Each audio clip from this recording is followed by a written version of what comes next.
It seems like there are two people who have not submitted. Please let them know. We have Katakes, Gwyneth.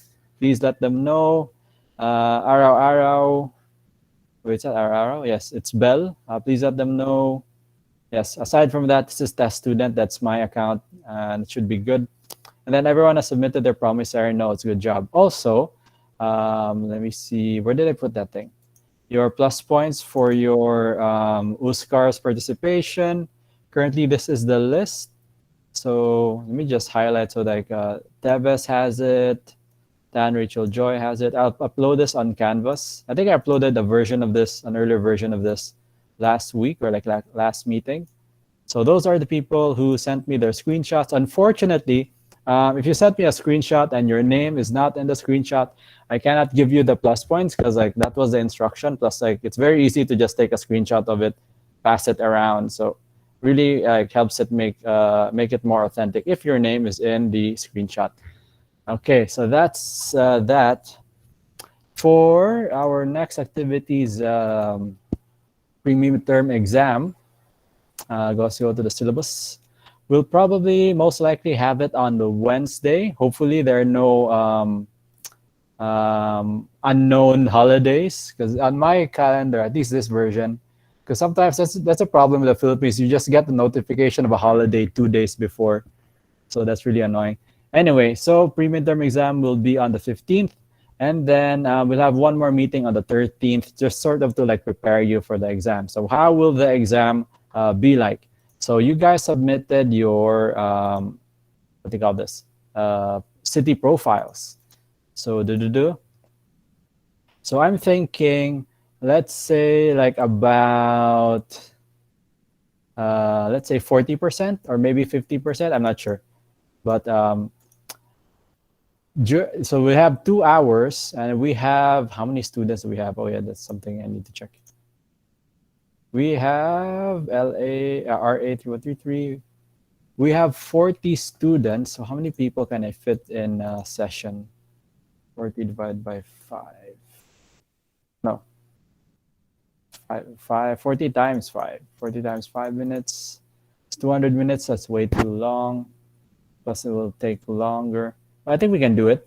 We can have a 30-minute exam. There's a short exam for pre-mid. Anyway, it's pre-mid and it's multiple choice, similar to the ones we had last sem.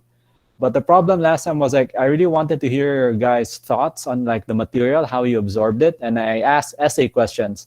And then just 2 or 3 essay questions isn't really enough. And the problem with that is it takes me so long to check 2 or 3 essay questions. So I'm thinking we'll just do a presentation instead. So for those under me in last semester in Plan 1, site planning, that was AR2233. Usually the essays would take about a big, like half of the exam. So my plan, like if you have any, cancel. If you have any objections, reactions to this, will be having a 30-minute exam, and then the other half of the pre-mid exam will be you like sort of explaining again with some updated data, what's going on in your barangay, how does population numbers and like water source, power source connect with urban planning? Or like basically, why is it important to know these things for urban planning? Because this is really the thrust of like our discussion. And if we go back here to the syllabus, go back to the syllabus. Nope, what's this? Oh, this is for design. Syllabus. We go back here to our syllabus. It's really one of our main goals. Is really describe in simple terms the planning process and hierarchy, like the different organizations in the Philippines. So for this pre-mid exam, we're like accomplishing this goal of familiarizing ourselves with the infrastructure as well. And this urban and regional principles will come into a bit later, or like or is already a little bit in our discussions today. But that's why I really want to do the presentations together with the multiple choice exam for our pre-mid, and maybe we'll do the same thing again for our midterm, depending on how we do. This is all for the goal of like achieving these objectives, and this will really just make you a more well-rounded architect. So yeah, that's basically it. Any reactions to that? Questions? Anything? Lara, Lara. I guess you can comment on it. Oh, if you like, if you want to like ask question, ask questions later on, like by my voice is gone. You can like leave a question over here in the Facebook group, or even better, you can leave a question on the Canvas page. Let's see here. Where's my Canvas page? Over. So modules, maybe I'll make a discussion page over here for our new discussion today. And then, yeah, much better if we use our Canvas. So to incentivize you to use Canvas, for every question you post in Canvas, I'll be giving you, let's say, 1 point going towards your midterm exam. So if you participate in the Canvas page, which I will be posting up after this session, like asking questions, reacting, basically the equivalent of giving a like and thumbs up in YouTube, but for Canvas, you'll get 1 additional point going towards your midterm exam. Since the plus point system is doing fairly well to get people like motivated to participate more, even if it's just like 1, 2, 3, 4, 5, 6, 7, 8, 9, 10 people. That's like better than nothing. Okay, so let's go to today's lecture, which will be, we keep like hovering, stakeholders and stakeholders and the site. So this will connect to our like first discussion on parts of a city, which is on YouTube as well as like on here on Canvas. So let's see, where did we left off? We left off somewhere. I reviewed the video somewhere here. What is urban design? So let me just move this. Okay. So the next part of that is actually a history of cities. Where's the present? Here. The next part is history of cities, like how cities came to be. But I think we can save this or like put a pin on it, and then like probably touch on it like later on, because we're really focusing on the parts of the city for the pre-midterm exam. So we'll just skip this part. You can like read a Wikipedia article on it later, but we'll go into it a bit more after like pre-mid, maybe going to midterm. So now today we'll be talking about defining the stakeholders or like and the site.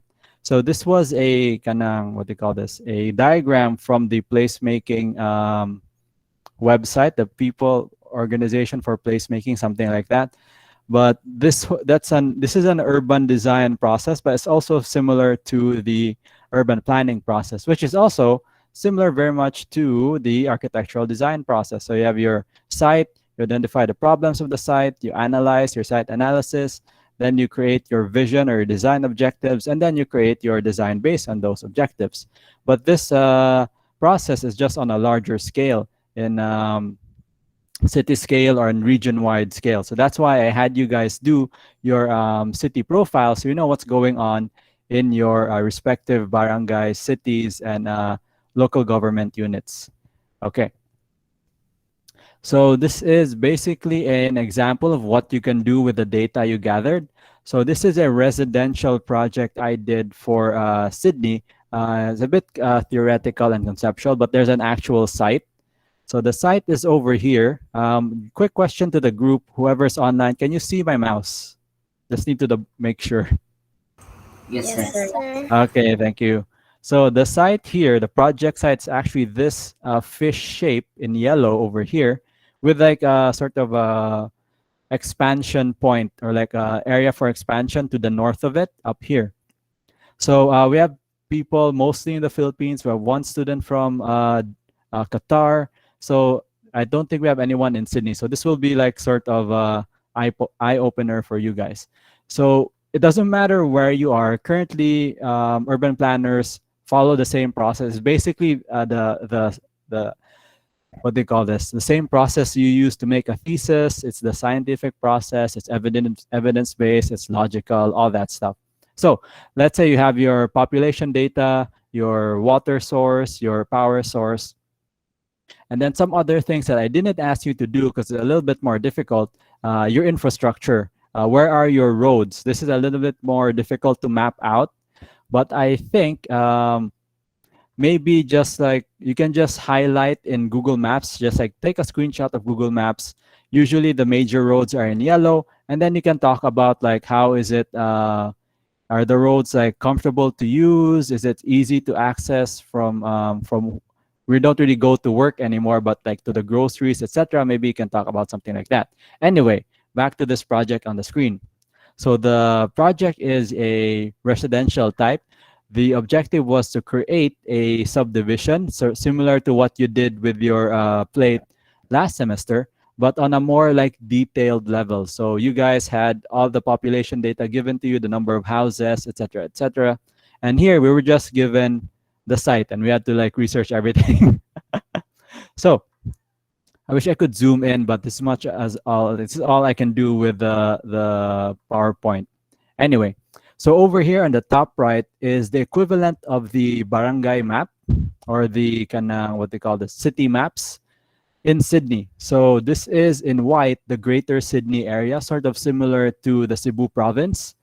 And then you have all the different cities here. Also, notice the pattern is that the closer you are to the coast, the smaller the city units or like the sizes of the cities are, similar to what's going on in Cebu, and probably it's also similar to what's going on in your different provinces and areas. So this is, I think, the for me anyway. There's no like hard and fast rule for this. It's because cities tend to grow out from like bodies of water. So you've heard this from archists, like how Egypt is located next to a body of river, next to a body of water, like the river. China has the Yellow River, the Yangtze. I forgot. Anyway, that's the main point. Cities grow out of bodies of water because they facilitate trade. So you got ships coming in. Even back then, I think Sydney was founded around like the 1500s, 1700s, something like that. And it was originally a place for the British, the United Kingdom, to store their prisoners. So this is where they shipped their prisoners because London was already pretty much full, and they didn't want to use valuable land for prisoners and like what they call this correctional facilities, prisons. So they shipped them off down here to Australia. So it was originally a prisoner colony, and hundreds of years went by. I think in the 1900s, like even in the 1800s, it became like what they call this, an independent nation, still under like British rule. That's why all their planning policies, all their culture is very inspired by British culture. They drive on the opposite side. I think in the Philippines, our driver's seat is on the left side. In UK countries or UK colonies, the driver's seat is on the sorry. In the Philippines, the driver's seat is on the left side. In that's the American way. In European countries like Europe, London, it's on the right side. So there you go. So a little bit of trivia there. Anyway, so that's the what do you call this? Provincial map equivalent. I'll just do province because we're all from the most of us are from the Philippines. And then down here is the sort of site analysis down here. So on the left is what our teachers wanted us to call the project site, meaning the area that will be impacted by our subdivision. So you see here in dark blue, those are the major roads. They call it the A2 road, the M2, and the M7. So these are highways. They just labeled them with a letter, a number. For more detail on that, we can like talk about. I don't want to like go on a tangent anymore. Anyway, so why is this project site located like this? It's basically it's because it's highlighting the nearby subdivisions in this site of ours, which is like somewhere here in the middle called Annan Grove. So that's the yellow piece of land over here. And then in blue, zooming in on the project site, are the existing residential developments, both existing and kanang planned or approved. So in purple over here is what they call the gables. During the time like 2016, 2017, there weren't any houses yet, but the building permits were already approved and they had begun like putting in their infrastructure, extending the power lines and water lines, etc. While here in lighter blue, we have Box Hill and the North Kellyville residential projects. And then these have been already started. So if you look at Google Maps, you can see that there are already like houses here. And then for subdivision projects like this, it's not just you build the houses, but you build a community. So together with the residential areas, you'll need to locate an area for public recreation like parks and a school included in the design. So over here in red, the red circles, these are major centers in the what is called the Hillshire. So this is this part here. If you can see my mouse, I wish I had like some way to highlight it, but it's this part here. If you can see my mouse, let me just change my. These are the major centers, meaning in Castle Hill, this is identified as a major center for this area, this council, aka this barangay.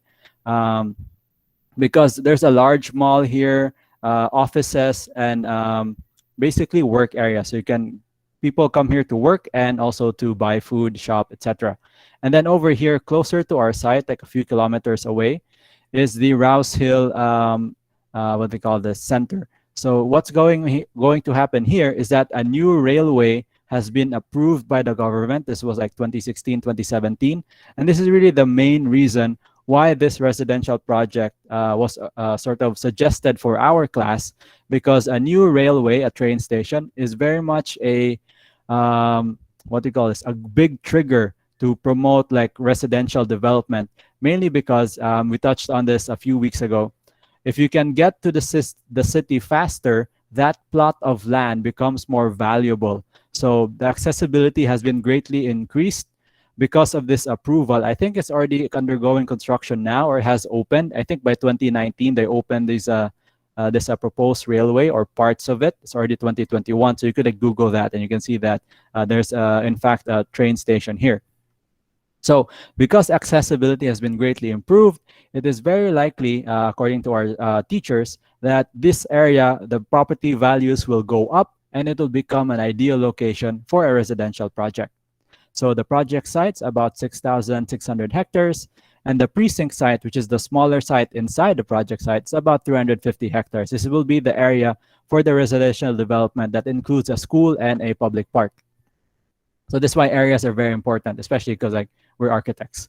Okay, now this is a zoomed in version of the project site.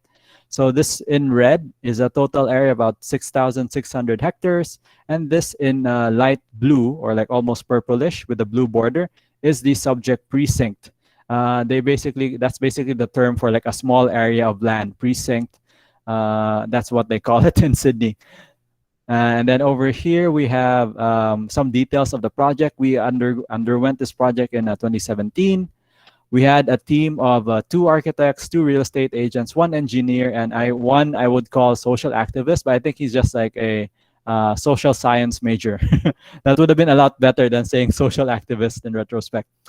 The following objectives were identified: to manage the development, provide connection to utilities, improve connectivity between suburbs, walkable neighborhoods, and of course, provide sustainability through green technologies. So to do this, we had to identify study the existing road networks, that's connectivity, and the existing utilities, power and electrical, as well as telecommunications, which I didn't ask you to search because that's really a whole mess in the Philippines. But for the person living in Qatar, you might find that data publicly available. Okay, and then we identified also the existing residential areas adjacent to our site. So we had 40,000 dwellings in the Gables. This is the area in purple. Box Hill, sort of north or just Box Hill, had 9,600 dwellings, both already like in development. Some are done, some are not yet done. By today, everything should be done. And in green, Box Hill Industrial, which used to be an industrial area converted to a residential area, together with Box Hill is, again, 9,600 dwellings. And then North Kellyville at 4,500 dwellings. That is additional to what you see over here. You already see some road networks. Those are additional those are existing single detached homes. So they're adding at least 4,800, 500, 4 plus 4, 800, 500. 8,500 plus another 9, so that's like 17,600. So about 18,000 additional dwellings, just to show you like how much the population increase is in Sydney. I wish I had a slide for population numbers in Sydney, but you can easily Google that. So the next step, once you have all this data, we did sort of a smaller version of this with our activity last Monday, is that the next step, once you have that population data, you identified your power and electrical, is to identify the zoning and development controls in your area. So in the Philippines, I think we don't have much development controls. It's just the building code. We have the subdivision sort of guidelines. Already forgot the name of that. Anyway, the thing we studied last semester. Was it 957? Can someone can someone remember? Let me just check. PD 957. Is that the one? Housing and Urban Development Coordinating. So I think this is it. Yes, this is the subdivision and condominium sort of guide for the Philippines. Okay. Present. There we go. So those are basically the two controls or like codes that I can think of that would sort of guide residential development in the Philippines. In Sydney, however, there is a lot. So you have the zoning development control codes, all the different zoning regulation there. What is this? I think this is the floor area ratio, the FAR code. So if you notice here on the side, in green, there's a value of, no, this is building height, 5.6 to 8.9 meters. Yes. So this is building height. There's another one for floor area ratio. So in green, you will have buildings that are about or limited to 5.6 to 8.9 meters. So in the different shades of green, the lowest being 6 meters all the way up to 9 meters. So that's 2 to 3-story buildings. In yellow over here, the light yellow, it says, let's see, 10 to 10.9 meters. And then in dark yellow is 11 to 11.9 meters. So that's how crazy or like what they call this specific their building height, what they call this limits are. In the Philippines, we just have the building code, and it's already tricky enough to find out like how big our 6-story commercial building can actually be, like total building height limit. And then over here we have environment heritage, like heritage sites within our like project site is also located publicly, and not located, the data is available publicly, so you can like research on that. We had our real estate developers focus on that. And then of course like a map showing the in red here bushfire prone areas. In Sydney, the weather is very dry, the climate is very dry, and during the summer it gets so hot that just the leaves of dry leaves of trees and grass have the possibility to spontaneously combust. And then in red over here are bushfire prone areas, and you notice like almost half of our site is covered in bushfire land. So we had to do some kind of mitigation techniques to like prevent possible bushfire outbreak in the future. And then over here on the left is our topo map provided to us by the teachers, and then we just had to overlay or like draw the existing road network. So that was the job of me and the other architect in our group. So we drew up our lots, etc., etc. And then together with all of that, including the water map, the biodiversity map, bushfire map, and the heritage buildings, we created a constraints map. So you won't be doing something like this in this class because I just want you to focus on your design. But you could do something like this for your what they call the site analysis in your schematic design and like design development or preliminary designs, just like highlighting the areas of your site that you cannot build on. So this is, I think, a very useful exercise for your 6-story building. The things that would constrain your site would just be, I think, the setbacks, which I still need to like double check if it's like 5 or 8 meters. And then maybe noise, that's one thing. And shadows from the opposing building, although in the Philippines, shadows are good because you want to be shaded because it's very hot. And then not so much with water and heritage because it's a commercial area. Public utilities, you did like a very good job identifying who are your power and power and water sources in your different local areas. So we had to identify it here. So in purple will be the power or like electrical lines. In blue, potable water lines. Excuse me. In orange are wastewater lines. And then this in the same color but with dashed lines are the planned extensions. So into the sites. I think we have a zoomed in map of that. Okay, over here. So this is the precinct site. You have the existing water lines and power lines. Where we locate them is as much as possible near the main thoroughfares or road networks. So together with that road network, as we discussed earlier in this class, the water lines and the power lines travel along the public roads. So that's why we try to locate them along the public roads as well. So you minimize the need for like kanang unnecessary wiring and piping. And then we located like our like extension lines here, of course, following where our lots will be. And then with that, all those constraints, we made this master plan. So these are not individual houses, but blocks. So in one block, there could be like up to 6 or 8 or maybe even 10 low density residential houses if in this lighter orange. In the darker orange are high density residential, which is like townhouses or multi-story apartments. A light blue, there is light commercial, small retail, like 2 to 3 stories. And large retail will be like 3 to like 6 story, like three above, like up to 6 maximum, I think, for our area here. In purple, we have like a small school. We studied the demographics. I think we'll show it in other slides, but we basically designed this subdivision for new families. Typically, households will have about 3 people. That's the average in Sydney. In the Philippines, household sizes are like 4 or 5. So meaning the number of people inside a house. So you could see this in some websites. I'll show you one very useful website. I think some of you are already using it. PhilippineAtlas.com. Very good for like a good summary of like population data.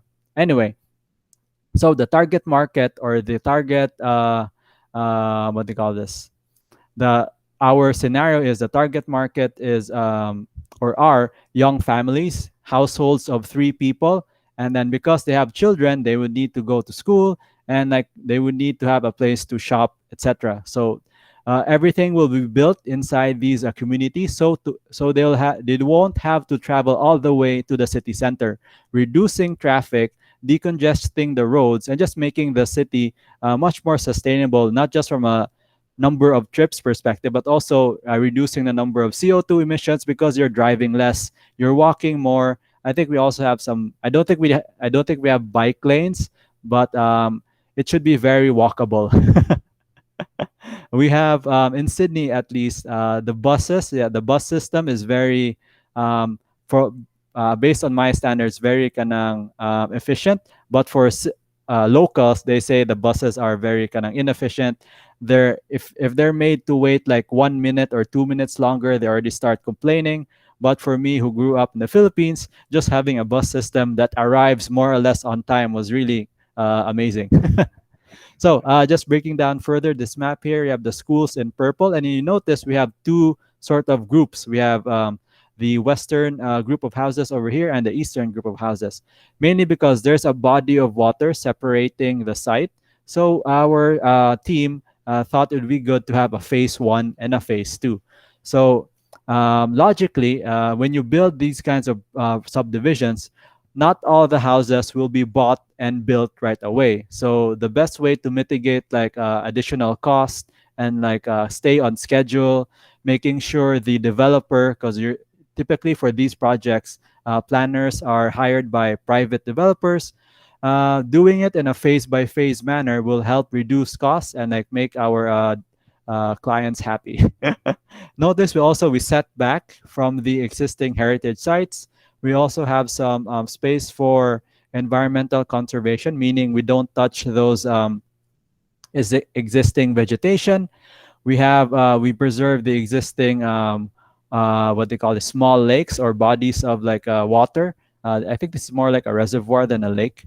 And then we have near the like green area some sports fields. Also, we have a sports field next to the school because yeah, schools need that. And then in yellow are our utility areas. So over here, water and electricity will be tapped, and then over here at the back where my mouse is will be the extension point for the phase two. The trick here is like what we didn't really discuss during our presentation. How do we connect the lines over there? Because there's a river to cross. We may need to do something like overhead, but we didn't expand on that as much. We didn't have time. Okay, so that's pretty much how you create a master plan or residential development. You did something similar, which is very fortunate because now you have some kind of idea as to how to make a small subdivision. This is like doing the same thing but on a larger scale with more focus on the big picture. So we have our zoning map here. In Sydney, residential areas are in red, commercial areas are in blue, nature is in green, and sort of stuff that you don't want to touch, you want to preserve, or like what they call this conservation areas are in brown. And then over here we have our transport map. So just making sure that everything is within a sort of 5-minute walking radius. So each bus stop coincides with a 5-minute walking radius. So if you get off your bus here, you should be 5 minutes at maximum away from your home. So that's how we located our bus stops. Cycling routes. Oh, we do have cycling lanes. I forgot about that. I thought we didn't consider it. Um, and this is what the cycling lanes look like. Usually, for cycling lanes, you would want to start with the periphery, like the outside, and then slowly introduce cycling lanes into the interior to improve accessibility. In red, I forgot what the red was, like a main hub or something. I forgot. And then over here is another application of gathering population data, infrastructure data. This is the Sydney Light Rail project. So this is more of a public project. This is a private project because it's residential, public because it's like transportation. So just a quick discussion over here. This was the situation in George Street in Sydney, Sydney City, the downtown area, basically the equivalent of Cebu City to Cebu province. This is where the tall towers are, where the Sydney Opera House is. This is the main commercial work area. Basically, also where all the schools are. So this is a very crowded part of a very dense part of the Greater Sydney area. And then this is a image of George Street. So I think I'll show you a map in the next few slides. But what was happening was people were unhappy that it's always like the traffic is always congested. There's a lot of smoke coming from the cars. They didn't have street trees back then. And then you just see a line of buses stuck in traffic and a lot of people like crossing. Even areas where there are no sidewalks, some people would like cross there. So it's kind of like the Philippine situation as well. So the proposal was to close down the road, construct a light rail system, which is very funny because back in the 1940s, 1930s, the light rail system was already in place, but they took it down in favor for more cars because they thought it'd be more efficient that way. But lo and behold, mass transportation was and still is probably the best way to move people around in the city. So this is the map of the what they call this, the city of Sydney, basically the equivalent of Cebu City and Cebu Province. So it's a very small area. I don't have the number here, but if you go back a few slides, city of Sydney is here. Wait, let me just. I think it's here, number 4. If you see where my mouse is, number 4. No, that's Burwood. Number 5 is Stratfield. Number 6 is Candice Bay. Oh, sorry, city of Sydney is here. So that's how small it is. It's basically like 1/10 or even less than the total of the Greater Sydney area.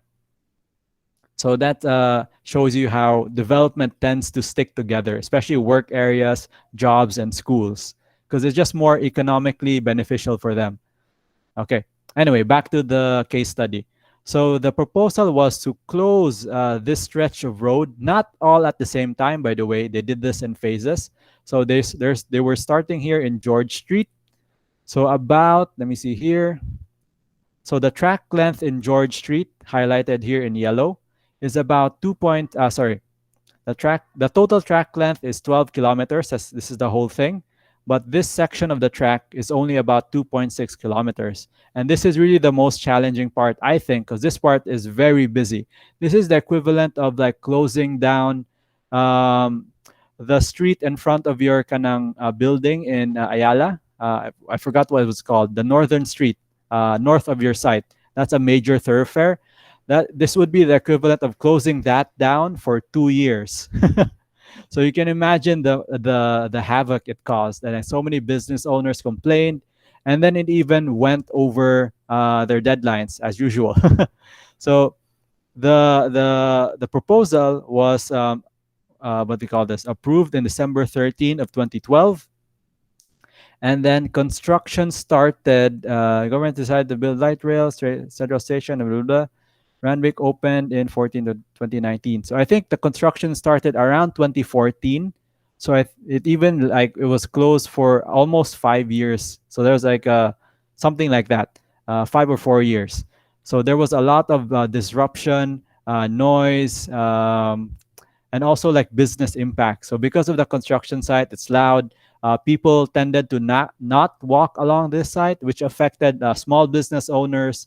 So a lot of like people weren't happy, especially when they went over their deadline. So, but the track was completed in December of 2019. The total project cost was 2.2 billion with a B Australian dollars, which is the equivalent to 78 billion Philippine pesos. When I wrote this in 2020 last year or 2019, something like that. And then you can read all about the George Street concept design from like the designer standpoint from a book published by the by the city of Sydney government, the mayor there, published 2013. So this is available online. You can still find this today. I think I also have a copy if you want one. Okay, so the difference between private projects and public projects is that uh, basically when you're doing public projects, you're just handling the street. This is the more closer to urban design than urban planning. Urban planning is like big picture policy making stuff, and then urban design is really down to street level. As we discussed a few weeks ago, or last week, the spaces between buildings. So what the planners did, they would probably need landscape architects, electrical engineers, plumbing engineers, and some architects as well. So the focus is developing the streets. So this slide here is for the street trees. They even studied, I'm sure botanists studied the effect of the climate on the foliage. They have like an image here. What does the tree look like during summer? What does the tree look like during Australian autumn? So the appearance of trees was also a factor, and also like the height, how much water would it retain, the kinds of roots it will have to not damage the street. And also underneath the street level, you have the different utilities. Number one over here is the paving on the slab. Number two is existing compacted soil over here. Number three is telecoms. Where is it here? These are the small pipes to the right of the image, if you can see my mouse. Number six is the drainage trench for stormwater drainage. Number four is existing water main slash gas with root protection. So they needed to protect the existing gas mains and water mains. Number five here is 3.5 wide by 0.65 structural cell trench. So this is for the roots of the trees as well as other utilities.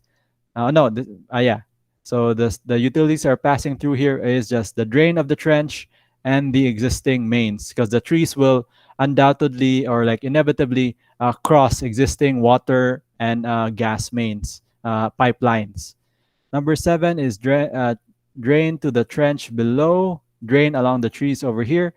And then number eight is existing stormwater drains. So they're the existing stormwater drains tend to be deeper, or like maybe in some areas they need to build higher so that they don't touch the existing stormwater drains to not impact or like destroy the already existing stormwater system in the city. So something like this, that's the level of detail um, urban designers, or like basically those who need to work at street level need to make. And then over here, they even did the concept or like the design of the pavements for the street. So you have here, they wanted this like water pattern. They called it the lighter street, basically having a lighter shade of tiles along the railway track with and it like slowly gradients to a darker shade, so something like that. They have like a reason why they chose that pattern, so everything is objective and like evidence based, etc., etc. And then this is just an image of a plan view of what George Street was like before. These are street lamps, bus lanes, and car lanes. So now they're like I think the street lamps will be untouched. They're not shown here anymore, or maybe they'll be like redesigned. Planting of street trees, and then street furniture like benches for small businesses. And then over here, just a diagram of how the railway system will behave at an intersection. So at intersections, you can have like pedestrians crossing, and also there will be points in the what do you call this railway where it has to cross intersections with cars. So there's like they promised to put in, or they designed to have setbacks to allow for cars to stop properly, and making sure that there are no like accidents, etc. Lighting is also another thing they designed, the lighting fixtures and the street fixtures. So they really are changing the existing lighting fixtures on the street to something more, um, what they call this, minimalistic. So you see it's just a straight line. So these are the things that urban designers um, do. So the difference in urban planning, big scale policies and just like general zoning maps, while urban design is really you're designing the street, you're designing the lamps, the furniture, the tiles of the road, and the road widths, etc., etc. And then this is something I just want to touch on. You've probably seen videos of this. The Metro Cebu Bike Workshop, headed by Cebu Leads, which is a group I'm working with right now. Um, just basically trying to push for cycling networks. And really, the main problem for this kind of endeavor is that we don't have enough data. And a lot of the, what do you call this, NGOs, what do you call this, non-government organizations. Let me just double check. Let me check my terms. NGO meaning non-governmental organizations, NGOs. Okay, just need to make sure I said that right. The problem is all their sort of sponsors, they want to see physical things built, but really it's very dangerous to build things, especially in public space, without any data. Um, if we have the right intentions and just like careful planning, we should be able to improve our cities, because even without planning, cities will eventually just keep on growing larger and more denser. It's all a matter of how we manage that land use, whether we want it to become dirtier and dirtier, or we want it to be clean, efficient, comfortable, basically better the quality, improve the quality of life. So that's really the main reason why we study this subject. And then where architecture comes in, if you know the big picture, what's going on around your area, not just the street across your site, but in your province, in your city, your design decisions will be more in line with what's going on, and then you can like cut down on costs, create better buildings, and just like create better design in general. So that's really the main purpose of having this class. And some discussions over here. We had like speakers from the Netherlands, really the trailblazer, the country that's like the cycling expert. They have so many resources online. So if you just look up cycling Netherlands, you can find some pages there. Basically, a diagram showing why it's important to manage transportation, because cars are very inefficient. So this is the number of cars that will transport this number of people. But you can transport the same number of people in one bus, or even more. It looks like there's more people in this image, and about the same number of people on bicycles. And then this goes back to our topic back in 2233, Plan 1, that land is limited. We can't keep on building roads.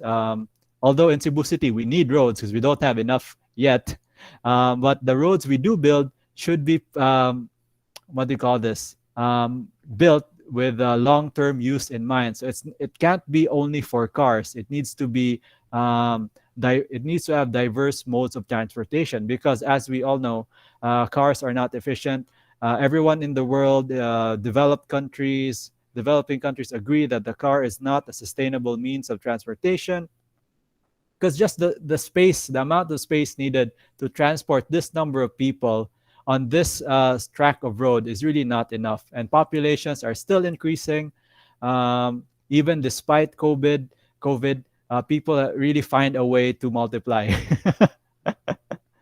And then some graphs here, like in a car, there's like 140 square meters for, I think, I can't really read it anymore. But anyway, the car just uses up too much space.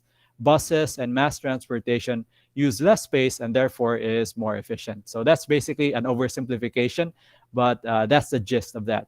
And why do we need to do these things? Because we have COVID to worry about. We have like an impending recession because of COVID. We're already experiencing it now. And climate change, the biggest thing probably for the past decade, and by eventual biodiversity collapse. So there's so many waves of challenges that will affect cities, people living in cities, and the architects who design the buildings where people live and work.